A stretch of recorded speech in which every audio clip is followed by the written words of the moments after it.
के बेटे असद का एनकाउंटर हो गया है।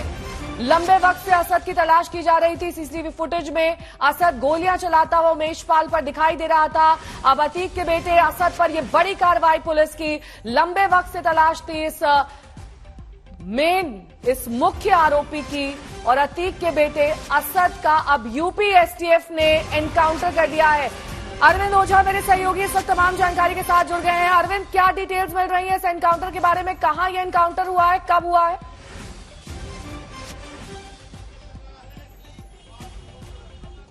बहुत बड़ी खबर मैं आपको बता रहा हूं। खबर यह है आज तक पर सबसे पहले कि जो अतीक का बेटा है असद और जो दूसरा शूटर था गुलाम, उसको झांसी में यूपी एसटीएफ ने मार गिराया है। ये अपने आप में बड़ी खबर है क्योंकि उमेश पाल हत्याकांड में दोनों ही फरार चल रहे थे। दिल्ली में लोकेशन मिली थी, अजमेर में लोकेशन मिली थी। उसके बाद से ही लगातार यूपी एसटीएफ की कई टीमें उसका पीछा कर रही थी। लेकिन अभी अभी जो जानकारी आई है उसके मुताबिक झांसी में लोकेट किया गया था और पुलिस ने उनको घेरा। उसी दौरान दोनों तरफ से फायरिंग हुई है, जिसमें जो जानकारी मिली है कि असद और गुलाम दोनों को एनकाउंटर में मार गिराया यूपी एसटीएफ ने। तो अपने आप में बड़ी खबर है। जिस तरह से पहले भी ये कयास लगाए जा रहे थे, उमेश पाल हत्याकांड में असद का सीसीटीवी फुटेज भी सामने आया था जिसमें वो गोलियां चलाता हुआ दिख रहा था, जबकि दूसरा जो शूटर था गुलाम, वो भी गोलियां चलाता हुआ दिखाई दिया था। तो अब तक की सबसे बड़ी खबर है झांसी, उत्तर प्रदेश के झांसी में यूपी एसटीएफ ने अतीक अहमद के बेटे असद और जो दूसरा शूटर था गुलाम,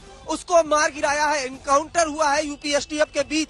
बकायदा 5 लाख का इनाम था उसके ऊपर। अब तक ये सबसे बड़ी खबर है। उमेश पाल हत्याकांड में अतीक के बेटे असद और शूटर गुलाम को एनकाउंटर में यूपी एसटीएफ ने झांसी में ढेर कर लिया है। नेहा, लगातार दोनों ही प्रयागराज में बकायदा जब उमेश पाल की हत्या हुई थी उसके बाद फरार चल रहे थे। उसके बाद यूपी एसटीएफ की कई टीमें लगी थी। पहले दिल्ली में लोकेट किया गया था, वहां से वो फरार हो गया था और आज ही सुबह आज तक ने बताया था कि जब वो फरार चल रहा था दिल्ली में तो उनके पास हथियार भी मौजूद थे। और जब झांसी में घेरा गया तो एसटीएफ की सूत्र बता रहे हैं कि दोनों तरफ से फायरिंग हुई। असद की तरफ से फायरिंग हुई, गुलाम की तरफ से फायरिंग हुई और उसके बाद यूपी एसटीएफ ने घेरा और दोनों तरफ से जवाबी कार्रवाई हुई। यूपी एसटीएफ ने जवाबी कार्रवाई की, जिसमें जो असद और गुलाम, जिस पर 5 लाख रुपए का यूपी एसटीएफ ने इनाम रखा था यूपी पुलिस ने, उन दोनों को झांसी में मार गिराया गया है और सोफिस्टिकेटेड वेपन वो भी रिकवर किए गए हैं। क्योंकि आज तक ने आपको बता दूं, सुबह ही ये खबर बताई थी कि जब दिल्ली में असद और गुलाम मौजूद थे तो उनके पास हथियार मौजूद थे और यहाँ रिकवरी भी दिखाई है। झांसी में ये एनकाउंटर हुआ है उमेश पाल हत्याकांड। आपको रोकेंगे, यहाँ एसटीएफ के एटीजी हमारे साथ जुड़ गए हैं। सर, बहुत बहुत स्वागत आपका आज तक पर। इस एनकाउंटर की डिटेल्स जानना चाहेंगे। कहां पर ये एनकाउंटर हुआ है, कितने बजे हुआ है, कैसे आपने दोनों को लोकेट किया और कब हुई है ये कार्रवाई?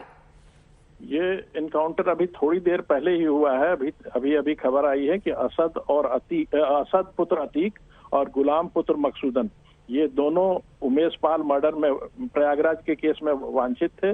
दोनों पर उत्तर प्रदेश शासन से 5-5 लाख का इनाम घोषित था। इनको एक यूपी एसटीएफ टीम से एनकाउंटर हुआ है। ये यूपी एसटीएफ की टीम डिप्टी एसपी विमल और डिप्टी एसपी नवेंदु लीड कर रहे थे। झांसी में ये घटना हुई है। इन दोनों से सोफिस्टिकेटेड फॉरेन मेड आर्म्स भी रिकवर हुए हैं। बाकी डिटेल्स हम वेट कर रहे हैं। डिटेल्स टीम से प्राप्त होते ही हम आपको अवगत कराएंगे। अमिताभ जी, जब ये एनकाउंटर हुआ, क्या इन्हें जिंदा पकड़ने की कोशिश की गई और क्योंकि जवाबी फायरिंग हुई इसीलिए एनकाउंटर करना पड़ा? जी हाँ, ये तो पुलिस का एसओपी है। हम हमेशा कोशिश करते हैं कि हम अपराधी को जिंदा पकड़ें, लेकिन ये जो क्रिमिनल्स थे इनके करतूत आप पहले भी सीसीटीवी फुटेजेस में देख चुके हैं। किस तरह के ये शूटर्स हैं और इनके पास पहले से हमें मालूम था कि इनके पास सोफिस्टिकेटेड फायर आर्म्स हैं। पुलिस एसटीएफ की टीम द्वारा चैलेंज करते ही इन्होंने टीम पर फायर किया, लेकिन जवाबी कार्रवाई में ये मारे गए। सर, किस तरीके के वेपन्स इनके पास से बरामद हुए हैं और लोकेशन इनकी कैसे ट्रेस हुई? क्योंकि इनके पास नए सिम कार्ड और नए फोन मौजूद थे। इनके पास से सोफिस्टिकेटेड फॉरेन मेड वेपन्स मिले हैं। अभी डिटेल्स अवेटेड हैं। थोड़ी देर में डिटेल्स प्राप्त हो जाएंगे। जैसे ही डिटेल्स प्राप्त होते हैं मैं आपको जानकारी दे दूंगा। सर, लोकेशन कैसे ट्रेस हुई सर इनकी? झांसी में ही है, ये कैसे मालूम चला? ये जानकारी एसटीएफ टीम इनको लगातार ट्रैक करने की कोशिश कर रही थी और आज थोड़ी देर पहले ही इनको झांसी में ट्रैक कर लिया और जिसके बाद ये मुठभेड़ हुई। किस तरीके से इस ऑपरेशन को अंजाम दिया गया सर? कैसी रणनीति बनाई थी? क्योंकि लंबा वक्त हो गया है जब से ये फरार चल रहे हैं और ये भी कहा जा रहा था कि देश से बाहर भी हो सकते हैं। पिछले 1.5 महीने से हमारी टीम्स लगातार इन्हें ट्रैक करने की कोशिश कर रही थी। कई बार काफी करीब पहुंची। एक बार गुड्डू मुस्लिम सिर्फ 5 मिनट से हमसे मिस हो गया था। तो ये लगातार हम कोशिश कर रहे थे और आज सफलता मिल गई। इनके साथ कोई और भी मौजूद था सर, या ये दोनों ही इन्हीं का इनकाउंटर हुआ है और भी कोई इनके साथ था?